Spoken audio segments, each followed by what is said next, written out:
நான் கிறிஸ்தவனாக இருந்து போதகராக இருந்து பைபிளை போதிச்சுக்கிட்டு இருந்த அந்த நாட்களில் இருந்து என்னுடைய போதனையை கேட்டுக்கொண்டிருந்த ஒரு சகோதரர், இப்போ நான் கிறிஸ்தவத்தை விட்டு வெளியில் வந்து பைபிளில் பொய்கள் முரண்பாடுகள் இருக்குன்னு பேசுகிறேனே, இதை கேட்டுட்டு எனக்கு எச்சரிக்கை கொடுத்து ஒரு கமெண்ட் எழுதியிருக்கார்.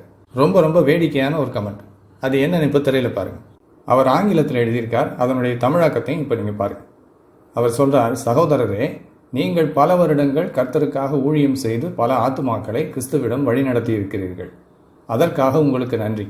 ஆனால் இப்பொழுது நீங்கள் விசுவாசத்தை விட்டு விலகி தேவனுடைய வார்த்தைக்கு எதிராக பேசிக் கொண்டிருக்கிறீர்கள். தயவு செய்து இப்படி பிறரை தவறாக வழிநடத்துவதை நீங்கள் நிறுத்த வேண்டும். இயேசு மத்தேயு 18:6 சொல்கிறார், என்னிடத்தில் விசுவாசமாக இருக்கிற இந்த சிறியரில் ஒருவனுக்கு இடரல் உண்டாக்குகிறவன் எவனோ அவனுடைய கழுத்தில் எந்திரக்கல்லை கட்டி சமுத்திரத்தின் ஆழத்திலே அவனை அமிழ்த்துகிறது அவனுக்கு நலமாயிருக்கும். உங்களுக்கு ஏதாவது தனிப்பட்ட பிரச்சனைகள் இருக்கலாம், ஆனால் மற்றவர்களின் விசுவாசத்தை நீங்கள் கெடுக்காதீர்கள். உங்களை நாங்கள் மதிக்கிறோம். நீங்கள் மீண்டும் உங்களை மன்னிப்பதற்கு இரக்கமுள்ள கர்த்தருக்குள் வர வேண்டும் என்று நாங்கள் ஜெபிக்கிறோம். இந்த கமெண்ட் இவர் எனக்கு எழுதியிருக்கார், அறிவுரை சொல்லி. அதாவது நான் கிறிஸ்தவனாக இருந்து கிறிஸ்தவ போதகராக இருந்து இப்போ கிறிஸ்தவத்தை விட்டு வெளியில் வந்துட்டேன். ஏன்னா பைபிளில் பொய்களும் முரண்பாடுகளும் இருக்குது அப்படின்னு சொல்லி நான் சொல்கிறேன். இதனால் இவர் இந்த கமெண்ட்டை எனக்கு எழுதியிருக்கார். இதில் இவர் முக்கியமாக என்ற சொல்கிறது என்னென்னா, பிறரை தவறாக வழிநடத்துவதை நீங்கள் நிறுத்த வேண்டும், மற்றவர்களின் விசுவாசத்தை நீங்கள் கெடுக்காதீர்கள் அப்படின்னு சொல்கிறார். இவர் கொடுக்குற இந்த 2 அட்வைஸுமே நியாயமானது. நான் கிறிஸ்தவங்களை தவறாக வழிநடத்தக்கூடாது, கிறிஸ்தவங்களுடைய விசுவாசத்தை நான் கெடுக்கக்கூடாது அப்படிங்கிறார். சரிதான், பிற மதத்தவருடைய நம்பிக்கையை மற்றவங்களுடைய விசுவாசத்தை கெடுக்கிற வேலையை நம்ம செய்யக்கூடாது. ஆனால் இதில் ஒரு பிரச்சனை இருக்குது. அது என்ன தெரியுமா? இப்போ நான் அவருக்கு ஒரு பதில் கொடுத்தேன். அதை பார்த்தீங்கன்னா என்ன பிரச்சனைன்னு உங்களுக்கு புரியும். திரையில் பாருங்கள்.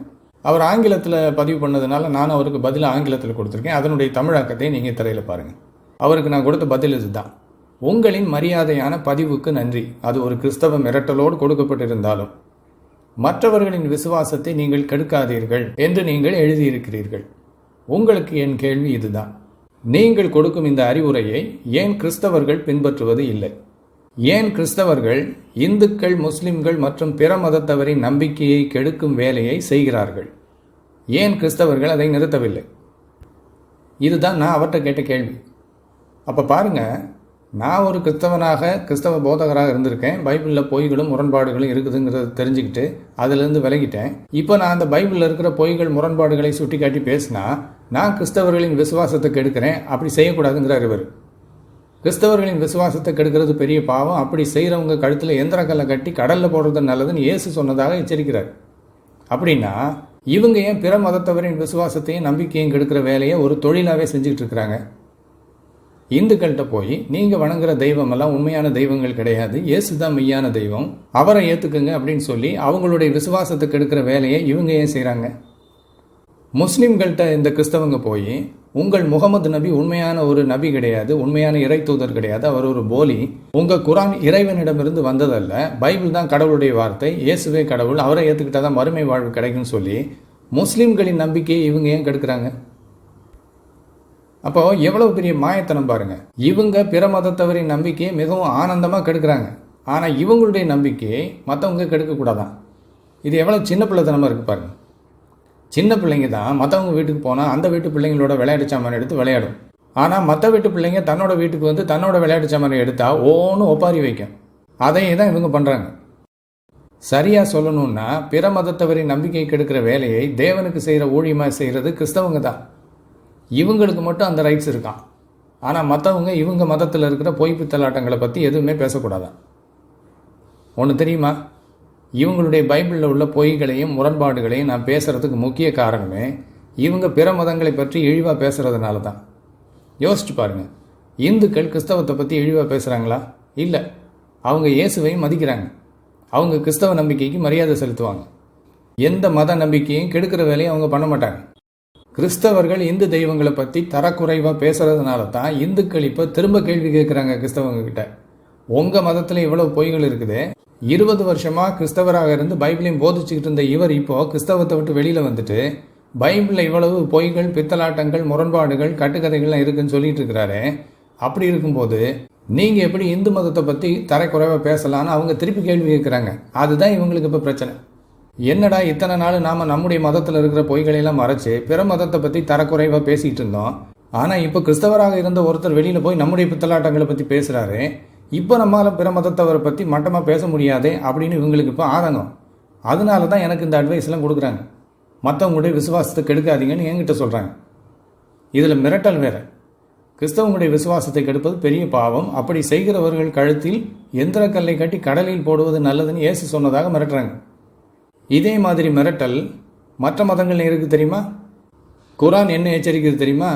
முஸ்லிம்களுடைய விசுவாசத்தை கெடுத்தால் உங்களுக்கு இழிவு தரும் வேதனை வரும்.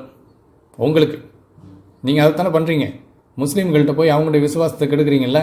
குர்ஆன் என்ன சொல்லுது பாருங்க. சூரா 16:25 கியாம நாளில் அவர்கள் தங்கள் பாவ சுமைகளை முழுமையாக சுமக்கட்டும். மேலும் அறிவில்லாமல் இவர்கள் எவர்களை வழிகெடுத்தார்களோ அவர்களுடைய பாவ சுமைகளையும் சுமக்கட்டும். இவர்கள் சுமக்கும் சுமை மிகவும் கெட்டதல்லவா.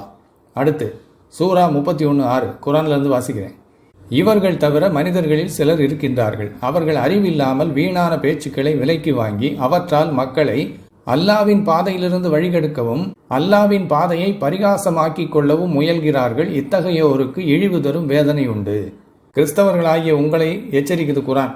நீங்கள் முஸ்லீம்களுடைய நம்பிக்கையை கெடுக்கிறீங்கல்ல, உங்களுக்கு இழிவு தரும் வேதனை வருமா? அப்போ நிறுத்திடுறீங்களா இனிமே இதுக்கு பயந்துக்கிட்டு? இந்த மாதிரி பொய் மிரட்டல் எல்லா மதத்திலையும் இருக்கும். அதே தான் இயேசு சொன்னதாக பைபிள் எழுதி வச்சிருக்கிறாங்க. அவரை யாரெல்லாம் விசுவாசிக்கிறாங்களோ அவங்களுடைய விசுவாசத்தை யாராவது கெடுத்து அவங்க கழுத்தில் எந்திரக்கல்லை கட்டி கடலில் தள்ளுறது நல்லது அப்படின்னு. ஏன்னா கிறிஸ்தவத்தை அறிவுபூர்வமாக தர்க்க ரீதியாக சரியான மார்க்கம்னு காட்ட முடியாது. அதில் இருக்கிற பொய்களையும் முரண்பாடுகளையும் மறைக்க முடியாது, நியாயப்படுத்த முடியாது. அதனால இந்த மாதிரி மிரட்டல் கொடுக்கறது, கிறிஸ்தவங்களுடைய விசுவாசத்தை யாராவது கெடுத்து அவங்க கழுத்தில் எந்திரக்கல்லை கட்டி கடலில் தள்ளணும் அப்படின்னு. அப்போது இவங்க எல்லாருடைய விசுவாசத்தையும் கெடுப்பாங்க, எல்லா மதத்தையும் பற்றி இழிவாக பேசுவாங்க, எல்லாரையும் மத மாற்றம் பண்ணுறதுக்கு முயற்சி பண்ணுவாங்க இந்த கிறிஸ்தவங்க. ஆனால் வேற யாரும் இவங்க பைபிளில் இருக்கிற பொய்களையோ முரண்பாடுகளையும் சுட்டி காட்டக்கூடாது. இதுக்கு பேர் என்ன? மாயத்தனம். தங்களுடைய மதத்தில் இருக்கும் குறைகளை யாரும் சுட்டி காட்டக்கூடாது அப்படின்னு கிறிஸ்தவங்க விரும்பினார். அவங்க பிற மதங்களை பற்றி விமர்சனம் செய்கிறத நிறுத்திட்டு பிற மதத்தவரை தங்களுடைய மதத்துக்கு மதமாற்றம் செய்கிற முயற்சியை கைவிட்டால் போதும். அதை நிறுத்தாமல் இப்படி எங்களுடைய விசுவாசத்தை கெடுக்கக்கூடாது, கெடுத்தா எந்திரக்கல்லை அவங்க கழுத்தில் கட்டி கடலில் தள்ளணும் அப்படின்னு மிரட்டுறதுல ஒரு பிரயோஜனமும் இல்லை.